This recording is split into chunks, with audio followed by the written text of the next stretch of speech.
So after you do the wet on dry and do the wet into wet, which by the way, these are the two most basic techniques. Every other technique starts off with a wet on dry or a wet into wet. So right now what I'm going to do is I'm going to show you the graded wash.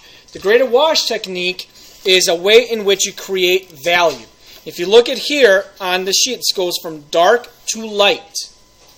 You're also going to be using only one color. So we have to look at that. The way that I'm grading is, do you have a dark, do you have a light, and do you have transition? That's what I'm looking at. Does that make sense? So I'm going to use one color. First thing I'm going to do, though, because I want gravity to work for me, so I actually propped up my Homosoap board by putting a roll of masking tape behind it. So my Homosoap board is on an angle. So gravity is going to help me. Then what I'm going to do is I'm going to take my water and I'm going to put water in this area. So the graded wash starts off as what technique? Wet into wet, exactly, because I'm wetting the paper first. Okay? Does that make sense?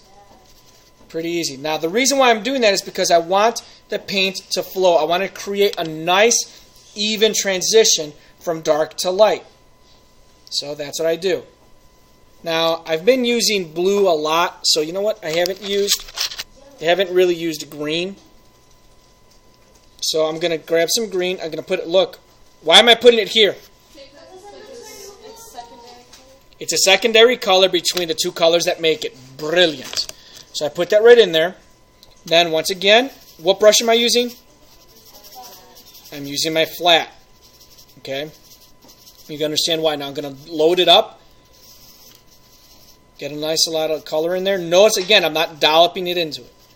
Okay, now what I'm going to do is I'm going to come across the top. And I'm going to keep coming across the top, and I'm pulling the color down. Not adding any more paint, not adding any more water at this point. I'm trying to transition it from dark to light. Back and forth. Back and forth. Now I want to be a little bit darker at the top. So I'm going to take a little bit more of the green. I'm going to really charge it up. Now I'm going to come in and I'm going to add more. See how it gets darker, more intense?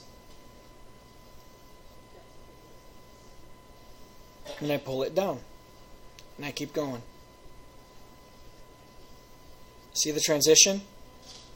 You're doing this on a larger scale. Typically, when you're painting on a smaller scale, you do this in smaller areas. And look, dark to light. Was that hard? No. You can, okay, that's a good question. Can you use green too? Yes, absolutely. But before I get into that, are there any questions about a graded wash? These are the three techniques first that you're going to be doing. So question? Yes, Maria. I'll answer that in a question. Okay. All right, so those are the techniques.